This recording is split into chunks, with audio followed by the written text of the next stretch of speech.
Sir Kamal Kishore Sharma, your chemistry mentor. तो आज हम जो टॉपिक डिस्कस करने जा रहे हैं that is inter halogen compound, और इंटर हैलोजन कंपाउंड्स होते क्या हैं उसके बारे में डिस्कस करेंगे। ठीक है। हमने आपको बताया है कि जो पी ब्लॉक एलिमेंट्स हैं उसमें हम ग्रुप नंबर 17 को जब स्टडी करते हैं वहाँ पे हम हैलोजन फैमिली को जब स्टडी करते हैं तो वहाँ पे ये इंटर हैलोजन कंपाउंड भी हम डिस्कस करते हैं। अब इंटर हैलोजन कंपाउंड बनते कैसे हैं? इंटर हैलोजन कंपाउंड बनने का सबसे बढ़िया तरीका क्या है, जब आपके हैलोजन ही क्या करते हैं, आपस में रिएक्ट कर जाते हैं। जैसे ब्रोमीन के साथ फ्लोरीन रिएक्ट कर जाएगा, आयोडीन के साथ फ्लोरीन रिएक्ट कर जाएगा। ज़्यादातर ये आपके इंटर हैलोजन कंपाउंड बनाते हैं आपके फ्लोरीन और क्लोरीन, क्योंकि ये थोड़े इलेक्ट्रोनेगेटिव होते हैं। और आपके जो आयोडीन है, ब्रोमीन है, ये थोड़े बड़े साइज़ के होते हैं, तो इनके अंदर इतनी इलेक्ट्रोनेगेटिविटी नहीं आती है।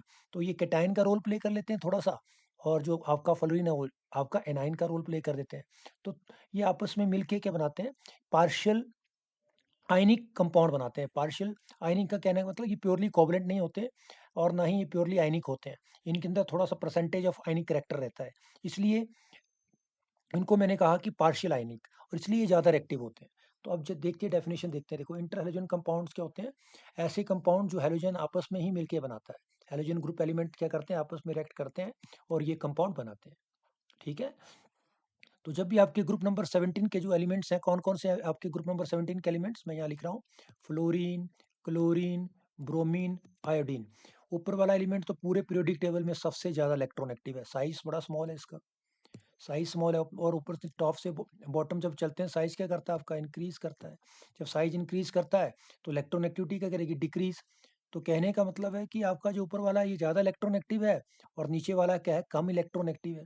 अगर कम इलेक्ट्रोनेगेटिव है तो हम कह सकते हैं ये थोड़ा क्या है, इलेक्ट्रोपॉजिटिव है फिर। क्योंकि साइज़ बड़ा है तो इसकी आयनिक एनर्जी क्या होगी, कम। साइज़ जब ज़्यादा होता है तो आयनिक एनर्जी क्या हो जाती है, कम। और जब आयनिक एनर्जी कम होती है तो इलेक्ट्रोपॉजिटिव करैक्टर क्या करता है, इंक्रीज़ कर जाता है। तो ये थोड़ा-सा क्या है, इलेक्ट्रोपॉजिटिव है। और ऊपर वाला क्या होगा, इलेक्ट्रोनेगेटिव। तो ये आपस में जब रिएक्ट करेंगे तो कुछ किसी प्रोपोर्शन में, तो ये क्या बनाएँगे बेटा, इंटर हैलोजन कंपाउंड बनाएँगे। ठीक है? तो this is definition of interhalogen compound.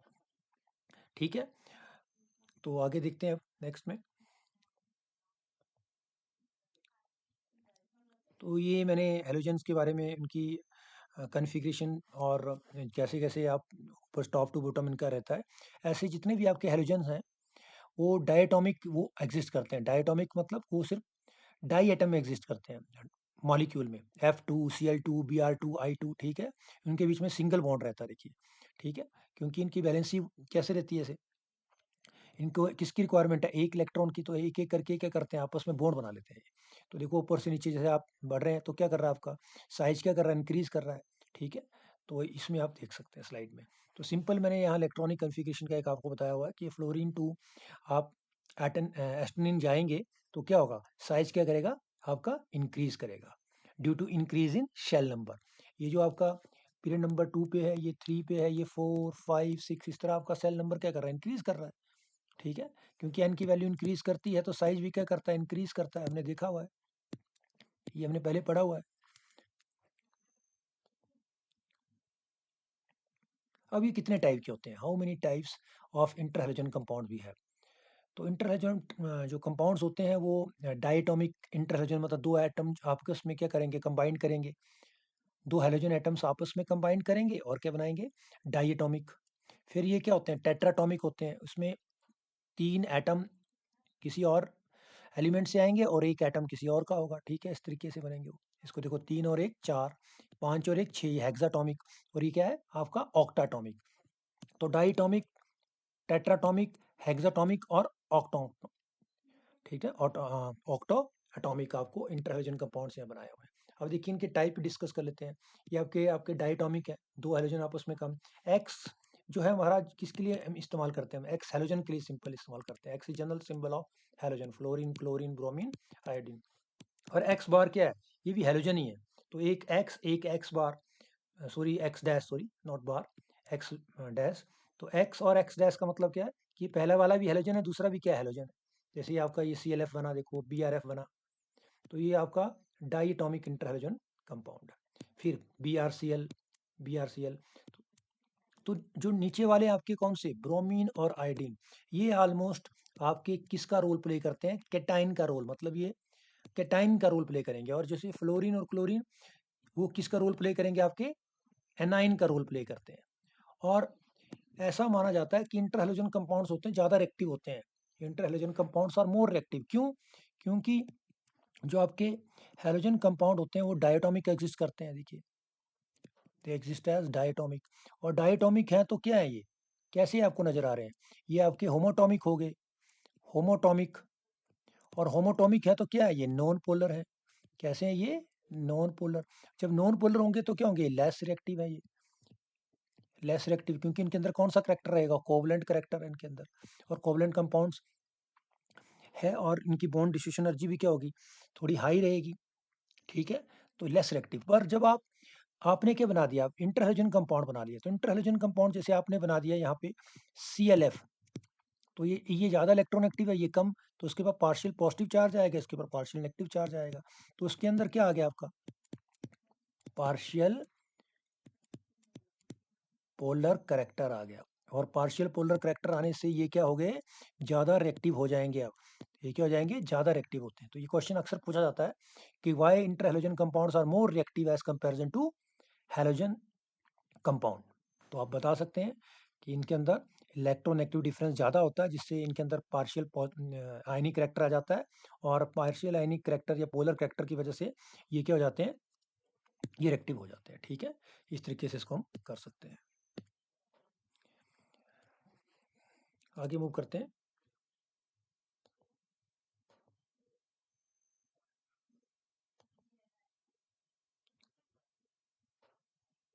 अब इनकी प्रेपरेशन देखते हैं हम, क्या देखते हैं, इनकी प्रेपरेशन।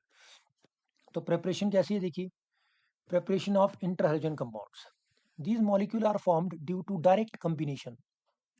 हम क्या करते हैं, डायरेक्ट इनको कंबाइन करके बना सकते हैं। Element with lower interhalogen compound under specific condition, for example at 437 Kelvin, chlorine react with fluorine in equal amount. देखो यहाँ के क्लोरीन मॉलिक्यूल और F2, इनको जब हमने रिएक्ट किया 473 केल्विन में, तो इन्होंने क्या बना दिया, डायटोमिक ClF बना दिया।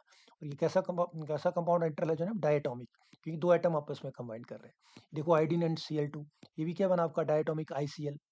ठीक है, तो यहाँ लिखा देखो, chlorine react with fluorine equal volume to form ClF। This method is widely use for the production of group 17 fluoride. तो ग्रुप नंबर 17 के अगर फ्लोराइड बनाने हैं तो ये वाला मेथड हमारे को जनरली हम क्या करते हैं, यूज करते हैं। ठीक है, आगे देखते हैं।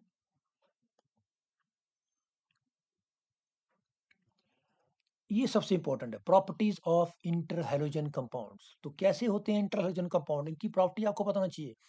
ठीक है, ये यहाँ पे लिखी है, देखो, इंटरहैलोजन कंपाउंड्स आर, यहाँ पे एक चीज लिखी हुई है, कोवलेंट। ये होते कैसे हैं, कोवलेंट, पर इनके अंदर क्या होता है, partial polar character, partial polar character. ये प्योरली कोवलेंट नहीं होते, नॉट प्योरली कोवलेंट।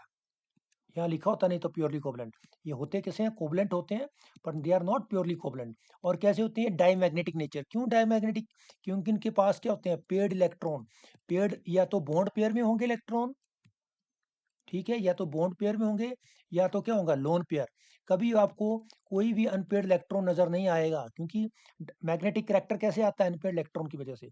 तो ये मॉलिक्यूल पार्शियली कोवलेंट होते हैं, ऐसे कोवलेंट लिखते हैं, not purely covalent, but they are diamagnetic in nature. दूसरी बात, the bond formed between these compound are more reactive than diatomic. देखो मैंने बताया ये ज्यादा रिएक्टिव होते हैं इनके बॉन्ड, और किसके कारण, वही आ गया आपका, क्योंकि थोड़े से क्या होते हैं, पोलर होते हैं।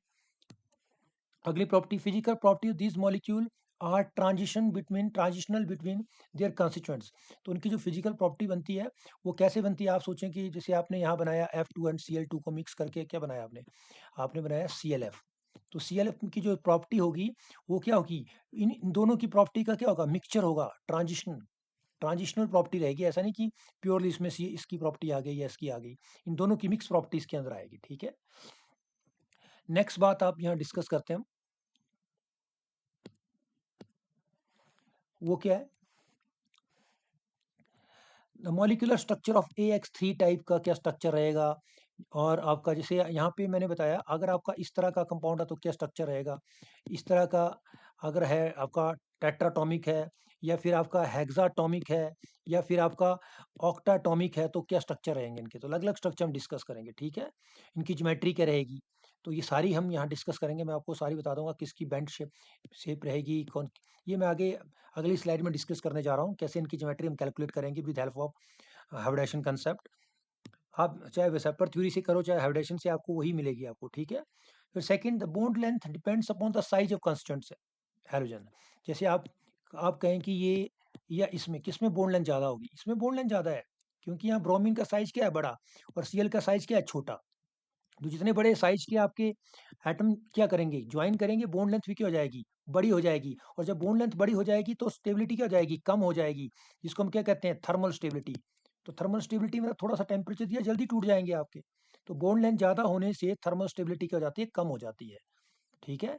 तो अगर कोई आपसे पूछे कि इनमें से किसकी ज़्यादा थर्मल स्टेबिलिटी है, ये या ये, तो इसकी थर्मल स्टेबिलिटी ज़्यादा है और इसकी क्या होगी, कम, क्योंकि इसकी बॉन्ड लेंथ क्या है आपकी ज़्यादा, क्योंकि ब्रोमीन का साइज क्या है, बड़ा। तो इस तरीके से इसको देख सकते हैं।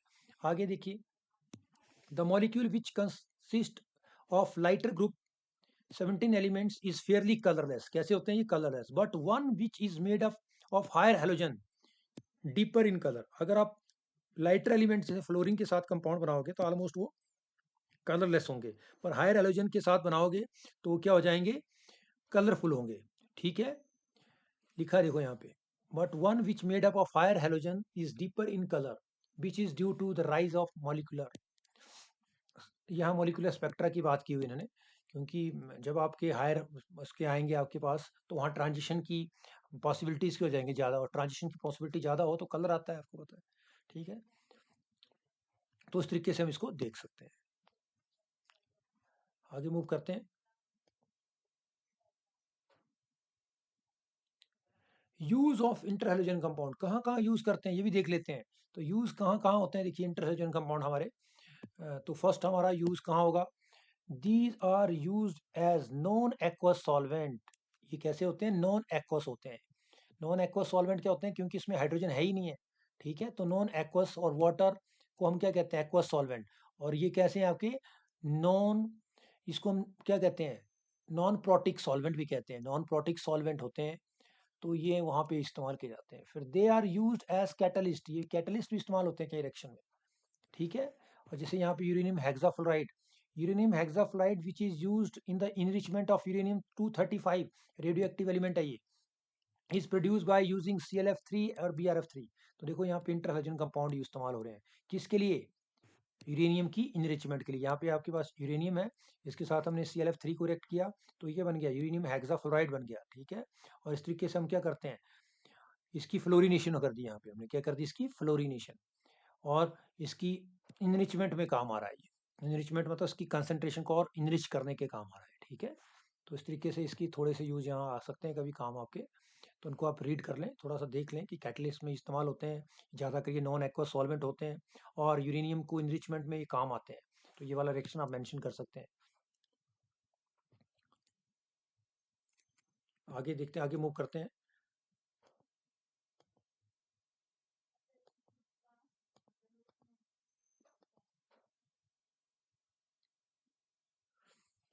तो यहाँ देखिए मेंशन किया मैंने कितने टाइप के जो आपके लिखे थे, AB या XX टाइप, इसको हम कह सकते हैं क्या, ये आपके एक्स एक्स डैश, ये क्या है, X-3, ये क्या आपका X-5, और ये क्या आपका X7, ये वाले। तो देखो इसमें कौन कौन से ClF है, BrF है, BrCl है, ICl IBr, ये ज़्यादा बनते हैं आपके इस टाइप के, ठीक है। और यहाँ पे तुम देख रहे हो कि यहाँ पे जो आपका F के साथ और Cl के साथ बने हुए हैं, कभी भी, और Br के साथ भी बना हुआ है, ठीक है। और यहाँ AB3 ये ज़्यादा स्टेबल नहीं है ऐसे, ये जल्दी ब्रेक डाउन हो जाता है, तो इसकी पॉसिबिलिटी से बड़ी कम है बढ़ने की। यहाँ देखिए ClF3 है, BrF3 है, IF3 है, ICl3 है, ठीक है। IVF में क्या आएगा, ClF3, BrF3, IF5। तो जब आप हायर लेवल में जाओगे, टेट्राटॉमिक या हेक्साटॉमिक या ऑक्टाटॉमिक, तो वहाँ पे ज़्यादा कर आपका जो रहेगा, काउंटर कौन करेगा आपको, यहाँ पे एफ फ्लोरीन लगेगा, इसके साथ क्या लगेगा बेटा, फ्लोरीन लगेगा। तो ज़्यादा कि यहाँ देखो फ्लोरीन लग रहा है आपका, ठीक है। ये CL3 यहाँ पे है AV3 में, पर नीचे जब AV5 या AV7 में जाते हैं तो क्योंकि साइज बड़ा हो जाएगा तो क्राउडिंग हो जाएगी ना, तो क्राउडिंग होने की वजह से फिर यहाँ पे स्मॉल साइज का ही आपके पास क्या लगेगा, काउंटर आयन लगेगा इसके साथ। और वो काउंटर आयन क्या रहेगा, सबसे इलेक्ट्रॉन एक्टिव कौन है, FeF, जिसका साइज क्या है, छोटा। यहाँ देखिए यहाँ बी आर आप पूछोगे कि सर यहाँ आपने आई बी आर कर दिया, तो आई बी आर लग सकता है क्योंकि आपके पास यहाँ क्राउडिंग नहीं है, सिर्फ 2 ही एटम है। जब मैं कहूँ कि आई बी आर 3 बनाओ यार, नहीं बनेगा, डेफिनेटली नहीं बनेगा आई बी आर 3, क्योंकि आयोडीन का साइज बड़ा है और ब्रोमीन का साइज बड़ा है, तो बहुत ज़्यादा क्राउडिंग कर देगा ये। ठीक है, तो उस कंसेप्ट को इस तरीके से आप देख सकते हैं, और ऑक्सीडेशन नंबर बहुत इजीली निकाल सकते हैं। यहाँ ऑक्सीडेशन नंबर की बात की है तो डेफिनेटली यहाँ ऑक्सीडेशन नंबर क्या आएगा, यहाँ इसका ऑक्सीडेशन नंबर 1 आएगा +1, यहाँ कितना आएगा, कितने जुड़े हैं इसके साथ 3, यहाँ कितने जुड़े हैं 5, तो +5, और ये क्या है +7, तो सभी का हमने ऑक्सीडेशन नंबर निकाल सकते हैं। अगर इस तरह के कंपाउंड है तो सीधा ऑक्सीडेशन नंबर क्या होगा इस वाले का, +1। यहाँ एक और जो है आपका हेलोजन है उसका क्या रहेगा +3, यहाँ क्या रहेगा +5, क्योंकि 5 जुड़े हैं, और यहाँ क्या है +7। तो हायर ऑक्सीडेशन स्टेट पता आपको हेलोजन की क्या रहती है +7, और लोअर क्या आपकी +1। तो ये आपके यहाँ पे मेंशन है। ठीक है, तो इस तरीके से इसको हम देख सकते हैं। आगे देखते हैं।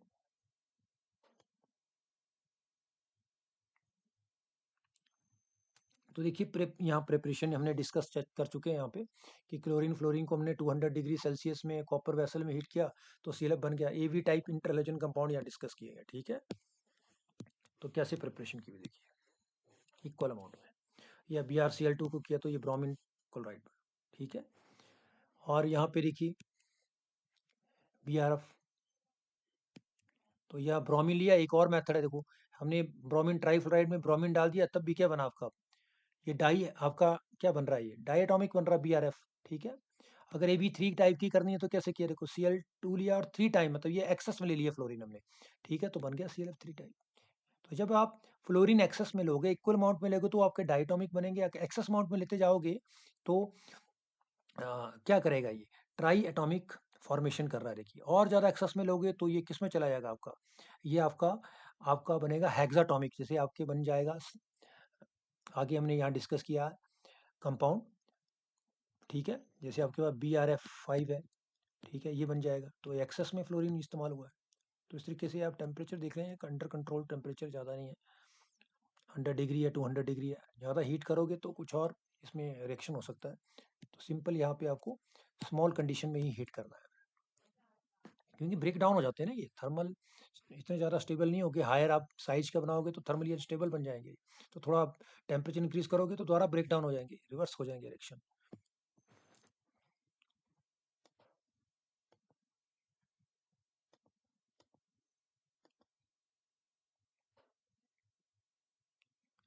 AB5 देखिए, ये अभी AbClF5 बनाया हमने, ये आयोडीन में हमने 5 टाइम ये क्या डाला आपका, तो ये क्या बना आपका देखिए, ये और ये देखिए, सिंपल इन रिएक्शनों को लिख सकते हैं Cl2I और 5F2, तो ये बना आपका ClF5।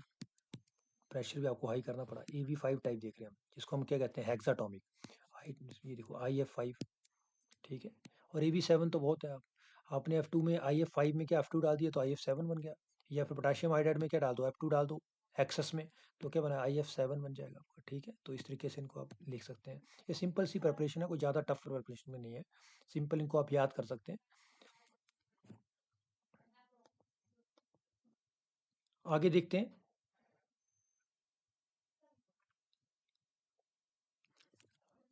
प्रॉपर्टीज देख लेते हैं। जो AB टाइप इंटरहेलोजन उसकी प्रॉपर्टीज क्या है। ठीक है, ये कैसे होते हैं, दीज आर कोवलेंट गैसेस। कैसे हैं ये covalent gases, because of the small difference in electronegativity. Definite इनके बीच में ज़्यादा डिफरेंस नहीं होगा इलेक्ट्रोनेगेटिविटी का। दीज हैव डिफरेंट थर्मोस्टेबिलिटी, ये मैंने डिस्कस कर लिया है।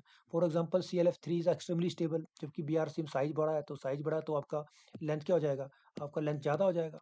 जब ज़्यादा बॉन्ड लेंथ हो जाएगा, थर्मोस्टेबिलिटी क्या कम होगी, इसकी थर्मोस्टेबिलिटी कम है, इसकी ज़्यादा है। स्मॉल साइज के हैं ये। ठीक है, और BrF और इसमें देखो, तो ये क्या बड़े साइज का है, स्मॉल साइज का है, तो ज़्यादा क्या है, ये जल्दी ब्रेक डाउन हो जाएगा, ये थोड़ा कम, बनते ही नहीं ऐसे। Unstable undergo disproportion rapidly. These undergo hydrolysis to oxo acid. जब इनकी हाइड्रोलिसिस करते हैं तो इनकी क्या बनाते हैं, आपके ऑक्सो एसिड बनाते हैं। तो ऑक्सो एसिड जानते हैं आप इस तरह के। ठीक है, इसको ऑक्सो एसिड कहते हैं।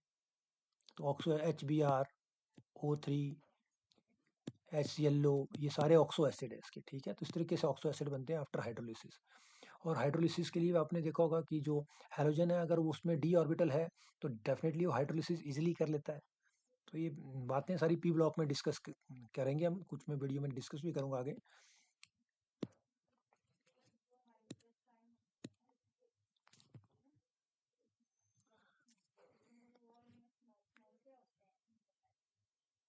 देखो हाइड्रोलिसिस ए बी टाइप का बताया, देखो ये BrCl हमने यहाँ पे लिया हुआ है और इसमें हमने क्या डाल दिया, H2 डाल दिया, तो आपका क्या बना, HOBr बन गया, तो ये ऑक्सो एसिड बन गया आपका।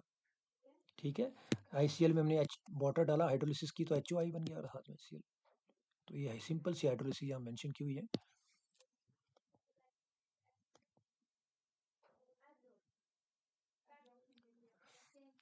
एडिशन टू द ऑल्फिन, इवन ये जो आपके इंटर हाइड्रोजन कंपाउंड है डायटोमिक, तो इनको देखो हम क्या कर सकते हैं, किसी डबल बॉन्ड सिस्टम में ऐड भी कर सकते हैं। जैसे कोई हाइड्रोजन कंपाउंड बनाना है हमें, ऑर्गेनिक कंपाउंड, तो हम क्या इंटर हाइड्रोजन कंपाउंड लेंगे और उसको ऐड कर दिए, देखो तो एक जगह आपका आयोडीन ऐड हो जाएगा एक Cl, क्योंकि ये वाला पार्ट आपका प्लस वाला होगा थोड़ा सा, ये वाला माइनस का होगा, और ये प्लस वाला, तो ये आपका अगर बॉन्ड यहाँ शिफ्ट होता तो यहाँ आपका क्या हुआ, नेगेटिव चार्ज, यहाँ क्या आएगा, प्लस चार्ज, तो Cl वाला यहाँ जाएगा, इस तरीके से इसको ऐड किया। ठीक है, एक्शन विद एल्कली मेटल, तो एल्कली मेटल के साथ भी क्या करते हैं, रिएक्ट कर जाते हैं। ठीक है, रिएक्ट करते हैं और क्या बनाते हैं, आपके एल एल्कली मेटल हैलाइड बनाएंगे, तो ये जो एल्कली मेटल हैलाइड बना लिया इसने। ठीक है, सोडियम क्लोराइड और सोडियम आयोडाइड, सोडियम मेटल के साथ देखो उसने रिएक्ट किया, तो एक इसका एक हिस्सा क्या इसके साथ जुड़ गया और एक इसके साथ जुड़ गया, देखो सोडियम आयोडाइड और सोडियम क्लोराइड बन रहा है। तो एक्शन विद एल्कली मेटल भी आपको क्वेश्चन आपको सामने आता है, तो आप इस तरीके से इस कंपाउंड को बना सकते हो। ठीक, अब हम इनके स्ट्रक्चर डिस्कस करने जा रहे हैं, जो सबसे इंपॉर्टेंट पार्ट है इसका। ठीक है, कि कैसे आप इनके हाइड्रेशन निकालोगे कैसे, तो यहाँ पे देखो इनके जो स्ट्रक्चर होते हैं वो आपको लीनियर स्ट्रक्चर रहते हैं, जितने भी मॉलिक्यूल आपके एवी टाइप के या एक्स एक्स एक्स डैश के, वो सारे के सारे कैसे रहते हैं, लीनियर। और अगर आपसे कोई इसकी हाइड्रेशन पूछे तो क्या आएगी, देखिए इसकी हाइड्रेशन में, अगर इस हाइड्रोजन की हाइड्रेशन देखिए हम, तो क्या आएगी आपकी sp3, कैसे कैलकुलेट की देखिए मैंने, मान लो मैंने ले लिया आपके सामने, ये ले लिया BrF। ठीक है, BrF दिया हमने, इस फार्मूला लगाते हैं हाइड्रेशन का, तो क्या आता है B+M C+A, तो क्या है आपका 1/2, बैलेंस सी क्या है ब्रोमीन की 7, इसके साथ जो F जुड़ा वो भी कितना 1, तो क्या हो गया 8, तो क्या आया 4, तो sp3 आएगी, क्या आएगी आपकी sp3, जो मर्जी उठा लो यहाँ से, चाहे ये इस यहाँ पे ClF की क्या होगी sp3, यहाँ BrF की sp3, ये sp3, तो जो भी आपका फर्स्ट एलिमेंट है जिसके साथ आपका आगे का नेक्स्ट हैलोजन जुड़ा हुआ है, उसकी हाइड्रेशन क्या रहेगी sp3। अगर लोन पेयर की बात आए तो कितने लोन पेयर आएंगे इसमें, क्योंकि आपका बॉन्ड क्या बना, सिर्फ एक ही बॉन्ड बना हुआ है इनके साथ, तो जब एक बॉन्ड हमारे पास नंबर क्या आ रहा है हाइड्रेशन का 4, 4 में से एक, तो कितने आएंगे 3 लोन पेयर, तो 3 लोन पेयर है इसके पास, और एक क्या है बॉन्ड पेयर, तो कैसे रहेंगे आपके, जैसे BrF हमने डिस्कस किया, तो ये 3 लोन पेयर कैसे रहेंगे आप बताइए, इसके साथ ये जुड़ गया आप Cl, या सॉरी F जोड़ देते हैं यहाँ पे। ठीक है, और एक लोन पेयर ये, एक लोन पेयर ये लो, तो 3 लोन पेयर देखो, और इसका ज्योमेट्री वही रहेगा टेट्राहेड्रल, सबकी ज्योमेट्री क्या है टेट्राहेड्रल, अगर कोई आपसे ज्योमेट्री की बात करता है तो सबकी ज्योमेट्री क्या रहेगी आपकी टेट्राहेड्रल रहेगी, जितने भी आपके इनकी ज्योमेट्री टेट्राहेड्रल है। पर अगर आपसे पूछते हैं कि इसमें इसकी शेप क्या है, तो शेप क्या आएगी लीनियर, क्या रहेगी लीनियर, और ये जितने भी ICl या IF जो मॉलिक्यूल हैं वो इस तरह चेन बना के रहते हैं, क्योंकि थोड़े से पोलर होते हैं, तो पोलैरिटी की वजह से ये आपस में से जिग जैग तरीके से अरेंज हो जाते हैं मॉलिक्यूल सारे।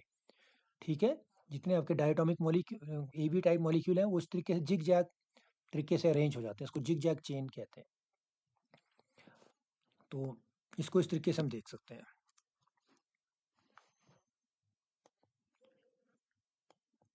तो इसी स्लाइड में सारा कर देता हूँ, देखिए हमने डिस्कस किया आपके एक्स एक्स डैश टाइप, जैसे आपके BrCl है, BrF है, ICl है, ये सारे जितने भी आपको मिलेंगे आपको डायटोमिक, तो हमने क्या देखा इसमें, जो आपका मेन एटम है जिस जो आपका आगे है, उसकी हाइड्रेशन क्या रहेगी sp3, और sp3 और लोन पेयर कितने रहेंगे इसमें 3, बॉन्ड पेयर कितने हैं सिर्फ एक, ये देखो एक बॉन्ड है, इसके साथ भी एक जुड़ा हुआ है, इसके साथ भी एक जुड़ा हुआ है, टोटल क्या हो गए 4, और 4 की हाइड्रेशन क्या रहती है, कैसी रहेगी आपकी 4 की हाइड्रेशन, ऐसे रहेगी sp3, और कैसी रहेगी इसकी शेप, ऐसे जुड़ा होगा एक्स डैश, और ये जनरल शेप इनकी, तो जनरल शेप आपने याद रखनी है। ठीक है, क्या शेप क्या रहेगी इसकी लीनियर, क्या रहेगी लीनियर, और ज्योमेट्री क्या रहेगी इसकी, जियोमेट्री रहेगी इसकी टेट्राहिड्रल, क्या रहेगी आपकी टेट्राहिड्रल रहेगी। तो ये समझ गए मैंने यहाँ पे एक्स का मतलब क्या है, ये वाला आइटम, और जो दूसरा आपका आइटम है उसको क्या लिखा मैंने, एक्स डैश। ठीक है, तो इस तरीके से इसकी आप कर सकते हैं। डिटेल में मैं यहाँ डिस्कस कर रहा हूँ, इसको आप डिटेल में चाहे तो आप इसको सिर्फ देख सकते हैं। देखिए, जैसे मान लो मुझे आपका बनाना है कंपाउंड कोई, ठीक है, ये वाला बनाना है ब्रोमीन Cl। तो ये अगर आप उसको देखना चाहते हैं तो मैं इसको डिटेल में बना के दिखाता हूँ। देखो कैसे आपका हाइब्रिडेशन से फार्मूले से मैंने निकाल ली इसकी हाइब्रिडेशन। अगर हम दूसरे तरीके से इसको देखना चाहते हैं तो कैसे बनेगा आपका ये, उसको बना सकते हैं। देखो ब्रोमीन के पास कितने इलेक्ट्रॉन होते हैं, आपका आउटर मोस्ट किस फेस में, देखिए फ्लोरीन, क्लोरीन 2 3 4। तो इसका आउटर मोस्ट कन्फिग्रेशन क्या रहेगा ऐसे, ये देखिए, ये इसका 4d, ये इसका 4p, ये 4 है, ऐसे इसकी इलेक्ट्रॉनिक कन्फिग्रेशन है ग्राउंड स्टेट में। ठीक है, ग्राउंड स्टेट में ऐसी कन्फिग्रेशन है। अब इसको कितने बॉन्ड बनाने हैं, देखो बी आर एफ की बात करते हैं। बी आर एफ को कितना बॉन्ड बनाना है, सिर्फ एक ही बॉन्ड बनाना है। तो उसके पास एक अनपेड इलेक्ट्रॉन है, यस, ये बॉन्ड बना सकता है इसके पास। तो हमें इनको सबको क्या करना पड़ेगा, हाइब्रिडाइज करना पड़ेगा। हाइब्रिडेशन क्या आएगी, एस पी थ्री, एक एस ऑर्बिटल है, 3 पी के, तो एस पी थ्री आएगी, और ये बन गया आपके एफ के साथ बॉन्ड बना लेगा ये। तो यही तो देखो, ये एफ के साथ बॉन्ड बनाई है इसने। ठीक है, ये एफ है मान लो, और ये बी आर एफ है, ये हमारा ब्रोमीन है, और ये क्या आपका फ्लोरीन है। तो देखो ये ब्रोमीन की इलेक्ट्रॉनिक कन्फिग्रेशन ग्राउंड स्टेट में, एक्साइटेशन की कोई रिक्वायरमेंट नहीं, क्योंकि इसको एक बॉन्ड बनाना है। इसके पास एक अनपेड इलेक्ट्रॉन है पी में पड़ा हुआ, तो ये सिर्फ हाइब्रिडेशन क्या रहेगी इसकी, sp3। और फार्मूला से मैंने यही निकाली sp3।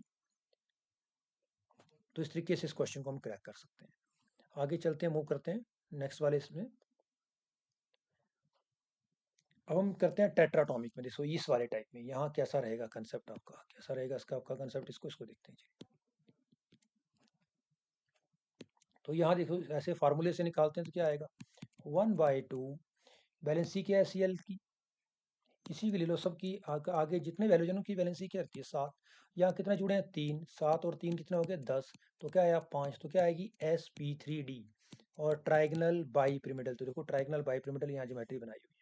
अब यहाँ जुड़े कितने हैं, कितने बॉन्ड बने हैं 3, जबकि नंबर क्या आ रहा है हमारा 5। तो 5 में से 3 माइनस किया तो क्या है 2 लोन पेयर। तो देखो 2 लोन पेयर, ये एक है और एक है, और एक बॉन्ड, दूसरा बॉन्ड, और ये तीसरा बॉन्ड।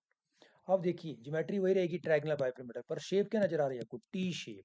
तो जितने भी आपके AB2 टाइप के होंगे उनकी शेप क्या रहेगी आपकी, टी शेप। जब AB वाले हमने डिस्कस किए उनकी शेप क्या थी, लीनियर।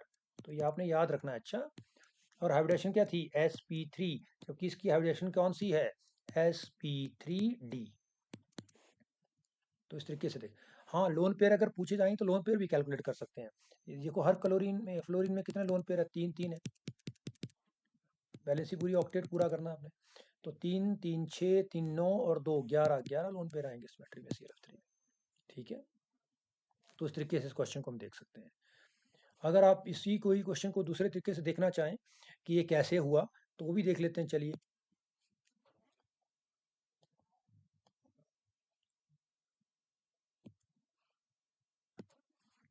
देखिए आपको बनाना है ClF3।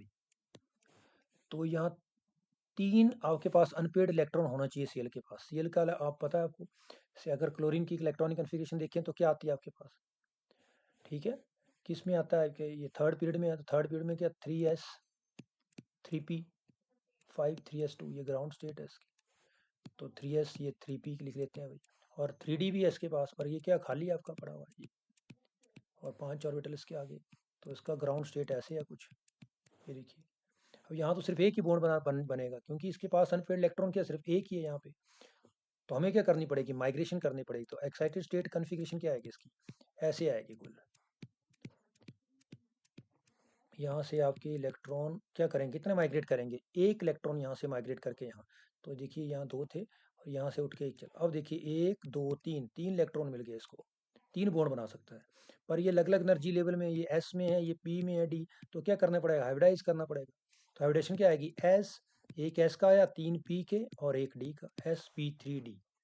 क्या आएगा, sp3d। और ये 3 जो अनपेड इलेक्ट्रॉन किसके साथ बॉन्ड बनाएंगे, फ्लोरीन के साथ, ये देखिए। और कहीं भी अनपेड इलेक्ट्रॉन नहीं बचेगा, ये भी आपका पेड हो जाएगा, क्योंकि अब फ्लोरीन के पास एक होगा, ये किसके पास है, बॉन्ड बन गया सिग्मा। तो सारे पेड हैं, इसलिए इनको जितने भी आपके ये कंपाउंड हैं इंटर हैलोजन, ये सारे के सारे डाई मैग्नेटिक होंगे। क्या होंगे ये? Diamagnetic. इनमें से कोई भी आपका पैरामैग्नेटिक नेचर का नहीं है, क्योंकि इनमें कोई भी अनपेयर्ड इलेक्ट्रॉन नहीं है, या तो लोन पेयर होगा या तो पेयर्ड इलेक्ट्रॉन होंगे, बॉन्ड वाले।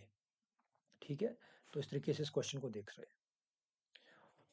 और इसकी आप शेप देखें तो कैसे बनेगी शेप?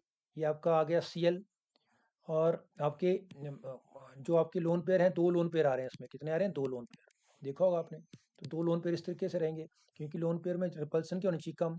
और रिपल्सन कम कहाँ होती है? ट्राइंगल आपकी टीबीपी ज्योमेट्री में सबसे कम इक्वेटोरियल पोजीशन में, ट्राइंगल पोजीशन में, जहाँ 120 डिग्री का एंगल रहता है। तो एक है ये ऐसे ऊपर रहेगा और एक ऐसे, तो कैसी नजर आ रही है आपकी? T shape. T shape. तो ये भी मैंने आपको क्रैक कर दिया कि कैसे करना है। ठीक है, आपको मैंने फार्मूले से बता दिया, और आपको रियल मायने में कैसे हाइब्रिडेशन हुई इसकी, कैसे आपकी माइग्रेशन हुई इलेक्ट्रॉन की, कैसे आपके ग्राउंड एक्साइटेड स्टेट में इलेक्ट्रॉन क्या करते हैं। एक इलेक्ट्रॉन था इसके पास ऐसे बॉन्ड बनाने के लिए, पर आपको रिक्वायरमेंट कितनी थी? 3 की, क्योंकि आपको बनाना क्या है? ClF3। तो 3 इलेक्ट्रॉन को क्या करना? 3 आपके पास अनपेड इलेक्ट्रॉन होने चाहिए। तभी तो आपने Cl से क्या किए? आपने इसमें जो 3p में जो इलेक्ट्रॉन था एक, उसको उठा के कहाँ डाल दिया आपने? डी पे, जिसको हम एक्साइटेड स्टेट कहते हैं। तभी आपके पास अनपेड इलेक्ट्रॉन 3 हुए। ठीक है, तो इस तरीके से उसको देख सकते हैं इसको आप।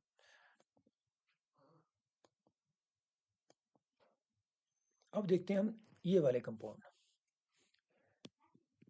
हेक्साटॉमिक ClF5 वाले। इसमें भी देखिए, आप हाइब्रिडेशन निकालोगे 7 और 5 12, तो कितनी आएगी? 6 sp3d2। और 6 की ज्योमेट्री क्या होती है? ऑक्टाहेड्रल। अब यहाँ 6 आए, पर आपके बॉन्ड कितने हैं? 5 5 जुड़े हुए हैं। तो 6 में से 5, तो एक क्या होगा? Lone pair. एक लोन पेयर रहेगा, और 5 क्या रहेंगे? Bond pair. तो ये देखिए, एक बॉन्ड पेयर, 2 बॉन्ड पेयर, 3 4 5, और ठीक है, और ये क्या आपका? लोन पेयर है भैया, ये बॉन्ड नहीं है। तो एक बॉन्ड लोन पेयर आ गया। तो ऑक्टाहेड्रल में आपको कैसे नजर आ रहा है ये? आपके पास एक लोन पेयर आ रहा है, 4 क्या 5 क्या आ रहे हैं? Bond pair. तो ये ज्योमेट्री कैसे नजर आ रहा है? कि स्क्वायर ऐसे, ठीक है, ऐसे नजर आ रही है ऊपर को एक। तो इसको क्या कहते हैं? Square pyramidal. कैसे कहते हैं इसको? इसकी शेप क्या आएगी? स्क्वायर पिरामिडल शेप है इसकी। तो स्क्वायर पिरामिडल आएगी आपकी। और इसी को अगर हम मेथड से देखें कि कैसे हाइब्रिडेशन हो रही, तो वैसे ही Cl हम क्लोरीन की कॉन्फ़िगरेशन लिखेंगे, और क्लोरीन के कॉन्फ़िगरेशन में हमें सिर्फ एक ही इलेक्ट्रॉन मिलेगा ग्राउंड स्टेट में बॉन्ड बनाने के लिए, जबकि यहाँ बॉन्ड कितने बने हैं? 5। तो हमें क्या करना पड़ेगा? हमें एक्साइटेड स्टेट में इलेक्ट्रॉन को क्या करना पड़ेगा? आपको एक्साइट करना पड़ेगा डी में। तो चलिए देखते हैं इसको भी। ये देखिए, ये आपका Cl है। Cl का मैंने बताया ये 3s, ये क्या आपका 3p, और यहाँ क्या है? 3d। ये 3s है, ये 3p है, और ये क्या आपका 3d। तो अगर ग्राउंड स्टेट में देखें तो क्या रहेगी? ऐसे है इसकी कन्फिग्रेशन। तो यहाँ सिर्फ एक ही बॉन्ड बन सकता है। तो हमें कितने चाहिए? हमें बनाना है क्या है? ClF5, 5 बॉन्ड बनाने हैं, तो 5 अनपेयर्ड इलेक्ट्रॉन होना चाहिए। यहाँ सिर्फ एक ही नजर आ रहा है, तो एक्साइटेड स्टेट में क्या करना पड़ेगा? एक्साइट करना पड़ेगा भैया। ये पहले लिख लेते हैं इसको। ये 3d, ये 3p, और ये आपका 3s। तो देखिए, यहाँ से दोनों इलेक्ट्रॉन को मुझे आगे ले जाना पड़ा। ये देखिए, अब 5 हो गए, 1 2 3 4 5 हो गए। तो 5 अगर हमारे पास अनपेयर्ड इलेक्ट्रॉन है तो हम बॉन्ड बना सकते हैं, यस। पर इनकी एनर्जी क्या डिफरेंट है? इनका साइज, और इनकी सॉरी एनर्जी और साइज, जो भी बातें हैं इनकी, जैसे आपका साइज इनका डिफरेंट है, इनकी एनर्जी डिफरेंट है, इनकी शेप अलग सी है। तो हमें इनको क्या करना पड़ा? हाइब्रिडाइज करना पड़ेगा। और हाइब्रिडाइजेशन कौन सी होगी? एक एस आएगा, 3 पी के, और 2 sp3d, और बन गया। तो ये बॉन्ड किसके साथ बनाएंगे अनपेयर्ड इलेक्ट्रॉन? क्या जुड़ा है यहाँ पे? 5f। एक, ये देखो, 5 लगा दो इसके साथ, तो एक एक इलेक्ट्रॉन यहाँ फ्लोरीन से मिलेगा, और ये बन जाएगा बॉन्ड इनके। तो ये पेड हो जाएगा, पेड हो जाएगा, पेड हो जाएगा, सारे पेड हो गए फिर आपके। ठीक है, क्योंकि आप फ्लोरीन बॉन्ड बना रहा ना, तो फ्लोरीन से भी एक अनपेड इलेक्ट्रॉन मिलेगा, इसका एक अनपेड, इसका एक अनपेड, और बॉन्ड बन गया आपका सिग्मा। तो इस तरीके से आपके पास आपके 5 जुड़ गए। अब इसकी अगर ज्योमेट्री देखें तो कैसी नजर आएगी आपको? ऐसे, ये ClF, एक f, ये दूसरा, ये तीसरा बॉन्ड बन गया, ये चौथा बॉन्ड बन गया सिग्मा, और एक 5वां बॉन्ड बन गया। तो कैसी नजर आ रही है आपको? Square pyramidal. कैसी नजर आ रही है? Square pyramidal shape. Square pyramidal shape नजर आ रही है। ठीक है, ज्योमेट्री वही रहेगी, ऑक्टाहेड्रल। ऑक्टाहेड्रल रहेगी ज्योमेट्री आपकी, ठीक है। तो इस तरीके से इसको देख सकते हैं। तो चलिए आगे चलते हैं। तो ये क्लियर हो गया। अगर टोटल लोन पेयर इलेक्ट्रॉन पूछे जाएँ तो देखो इसके पास एक ये है लोन पेयर, एक क्लोरीन के पास। अगर पूछा जाए कि आपके पास ClF5 में क्लोरीन के पास कितने लोन पेयर हैं, तो आपका आंसर आएगा 1। अगर पूरे टोटल पूछे जाएँ तो कितने आएंगे? 3 इसके पास, 3 3 6, 3 9, 3 12, 3 15 और 1 16। 16 लोन पेयर है इसके पास, ठीक है। इस तरीके से इसको हम देख सकते हैं।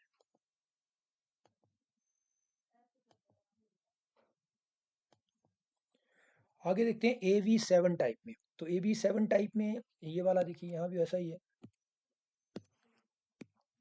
यहाँ भी क्या आएगा? हाइड्रोजन की 7 और 7 14 कितना है? 14। और 14 में क्या रहता है? 14 में हमने डिस्कस किया हुआ है। क्या आएगा? 14 को 2 से किया था, 7 नंबर आ रहा है। 7 की क्या होती है? sp3d3। और इसकी ज्योमेट्री रहती है पेंटागनल बाई पिरामिडल। कैसी रहती है? पेंटागनल। पेंटागन होता है ऐसे, पेंटागन टाइप ऐसे 5 एटम पेंटागन में होते हैं। एक यहाँ पे, एक यहाँ पे, एक यहाँ पे, एक यहाँ। तो ये पेंटागन बनता है इस तरीके से, ये सेंट्रल में। और एक ऊपर एक नीचे, तो हो गया आपका। इस तरीके से रहती है। तो IF7 की रहती है, ठीक है। और हमने निकाल दिया IF7 में पेंटागनल बाई पिरामिडल। तो एक पेंटागन बन रहा है ना यहाँ पे, देखिए ऊपर नीचे। तो उसमें दो तरह के बॉन्ड एंगल होते हैं। एक आपका 72 डिग्री का जो पेंटागन के आपके बॉन्ड होते हैं, और ऊपर वाले जो बॉन्ड होते हैं उनके बीच में 90 डिग्री का एंगल रहता है, ठीक है। और ये बॉन्ड थोड़े से लंबे होते हैं। जैसे अपने ट्रायंगल बाइपिरामिडल की ज्योमेट्री में देखा होगा, एक्सियल बॉन्ड लेंथ ज़्यादा होती है इक्वेटोरियल बॉन्ड लेंथ से, ठीक है। आगे देखते हैं इसको। तो आपको ये क्लियर हो गया। अगर इसको देखना चाहते हैं तो आप इसको आगे भी बना सकते हैं कि कैसे इसको करेंगे हम। तो आपने देखा होगा फ्लोरीन है, sorry, fluorine, chlorine, bromine, iodine. तो ये आपका 2 3 फैमिली, 4, ये 5। तो आपका आयोडीन किस पीरियड में? आपका 5th पीरियड में है। तो इसके पास क्या रहेगा? देखो ऐसे रहेगा, ये 5s और ये 5p के रहेंगे, और ये इसके पास 5d का रहेगा। वैसे ही खाली रहेगा आपके पास, ठीक है, ऐसे। अब इसने कितने बॉन्ड बनाने हैं यार? इसने बनाने हैं 7। तो यहाँ तो सिर्फ एक ही बॉन्ड बनेगा, तो कितने अनपेयर्ड इलेक्ट्रॉन चाहिए? 7। तो हमें ये सारे इलेक्ट्रॉन माइग्रेट करने पड़ेंगे डी में। यहाँ से भी, यहाँ से भी, यहाँ 3, यहाँ से 4, ये हो गए 4 और 3 7। तो एक्साइटेड स्टेट कुछ ऐसा आएगा, देखना आपका। एक्साइटेड स्टेट आपका कैसे आएगा? ऐसे आएगा, एक एक एक। तो यहाँ से माइग्रेट हुआ, यहाँ से तो ये कि यहाँ, और ये आ गया, ठीक है। 3 3 6 और 7, सभी को क्या करना पड़ेगा? सबकी एनर्जी अलग अलग है, तो उनको क्या करना पड़ेगा? हाइब्रिडाइज करना पड़ेगा। sp3d3 हो जाएगी।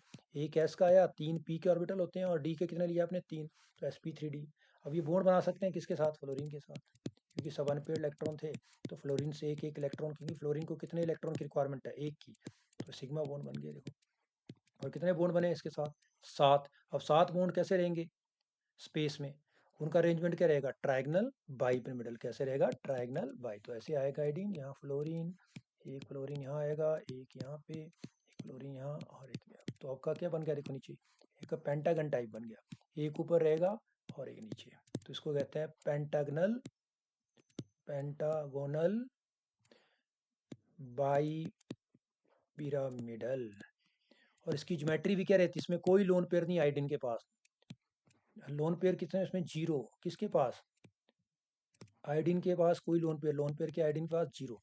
जबकि इनके पास लोन पेयर हैं कितने? 7 हैं, 7 3 21 हैं इसके पास। 21 लोन पेयर है इसे पूरे ज्योमेट्री में। IF7 में 21 लोन पेयर है, और वो लोन पेयर आयोडीन के पास नहीं है। हर फ्लोरीन के पास कितने कितने? 3। हमारे पास कितने फ्लोरीन लगे हैं? 7। तो 7 और 3 के ना 21, ठीक है। इस तरीके से इसको देख सकते हैं। तो मैंने सारी ज्योमेट्री आपको डिस्कस कर दी। अगर हमारे पास एक्स टाइप का है तो आपके पास आएगी sp3। अगर एक्स एक्स ये वाला टाइप का टेट्राटॉमिक टाइप का है, ठीक है, तो कुछ और आएगा आपका। क्या बताया मैंने आपको? sp3d। अगर ये इस तरीके से आपका, तो क्या आएगी? sp3d2। अगर इस टाइप का आपका, तो क्या आएगा आपका? sp3d3। तो यहाँ तो क्या आई आपकी शेप? लीनियर। यहाँ क्या आई आपकी शेप? टी शेप, जो मर्जी हो चाहे मॉलिक्यूल आपका। और यहाँ क्या शेप आएगी आपकी? Square pyramidal. और यहाँ क्या है आपकी? ये आई आपकी पेंटागनल बाई पिरामिडल। यही ज्योमेट्री है जो रेगुलर, क्योंकि इसमें कोई लोन पेयर नहीं है बीच में। सेंट्रल जो आपका एटम है उसमें कोई लोन पेयर नहीं, रेगुलर ज्योमेट्री रहती है इसकी। कैसी रहती है इसकी? रेगुलर। जबकि ये ज्योमेट्री कैसी है? इरेगुलर, क्योंकि यहाँ भी लोन पेयर है।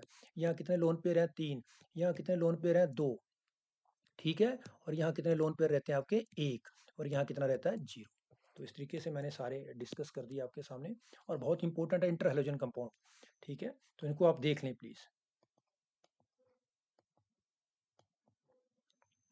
और देखो यहाँ क्वेश्चन क्या क्या अक्सर पूछे जाते हैं, मैं ऑब्जेक्टिव क्वेश्चन भी इसके आपके सामने रखूंगा। अभी मैं आपको जो सब्जेक्टिव क्वेश्चन डिस्कस कर रहा हूँ, तो ये देखिए क्वेश्चन क्या क्या आपके सामने यहाँ पे है। What is interhalogen compound, हमने डिस्कस कर लिया। Interhalogen compound is the types of compound formed between halogen. ठीक है। फिर नेक्स्ट क्वेश्चन है why interhalogen compounds are more reactive than halogen. तो पता आपको interhalogen compounds are more reactive than halogen, क्योंकि उनके bond energy of interhalogen compound has less value than that of halogen. या हम ऐसे कह सकते हैं कि इनके बीच में कैसा करेक्टर रहता है? पार्शियल आयनिक करेक्टर। कैसा रहता है? पार्शियल आयनिक करेक्टर। तभी हम इससे भी आंसर कर सकते हैं। फिर सेकंड है which type of interhalogen compound has T shape. तो जितने भी आपके ये कौन से अब टेट्राटॉमिक टाइप, जितने भी टेट्राटॉमिक टाइप के हैं आपके 3 और 1 4, इनको टेट्राटॉमिक टाइप कहते हैं। ये सब के सब कैसे हैं? T shape. Why interhalogen compounds are diamagnetic, देखो ये हमने डिस्कस कर चुके हैं। तो interhalogen compounds are diamagnetic nature because they have lone pair of electrons. Lone pair और बॉन्ड पेयर इलेक्ट्रॉन होंगे, इसके पास कोई अनपेयर्ड इलेक्ट्रॉन नहीं है, तो ये क्या होता है आपका? डाईमैग्नेटिक। तो these are very important question मैंने जो कवर किया आपके बोर्ड एग्जाम के, या फिर कहीं कॉम्पिटेटिव एग्जाम से भी क्वेश्चन आ सकता है। शेप के बारे में आ सकता है, लोन पेयर के बारे में आ सकता है, ज्योमेट्री के बारे में क्वेश्चन आ सकता है। ठीक है। अनपेयर्ड इलेक्ट्रॉन के बारे में क्वेश्चन आ सकता है कि इसमें अनपेयर्ड इलेक्ट्रॉन है या नहीं। तो अनपेयर्ड इलेक्ट्रॉन तो सिर्फ आंख बंद के आपने जीरो कर देने हैं आप। ये सारे के सारे कंपाउंड आपके डायमैग्नेटिक हैं। सिर्फ लोन पेयर का क्वेश्चन आएगा तो आप उसको क्रैक कर सकते हैं। मैंने वो डिस्कस कर दिया आपको। अगर आपके पास डाइटोमिक है तो लोन पेयर 3 होंगे। अगर आपका टेट्राटोमिक है तो लोन पेयर 2 होंगे। अगर आपके पास कैसा है, हेक्साटोमिक है तो लोन पेयर 1 होगा। और अगर आपके पास ऑक्टाटोमिक है तो लोन पेयर क्या होंगे? 0। तो ये सारे डिस्कस हो चुके हैं question. Thank you for this. अगर इसके बाद वही एमसीक्यू टाइप क्वेश्चन होंगे तो मैं आपके सामने वो नेक्स्ट वीडियो में लेके आऊँगा। Thanks again.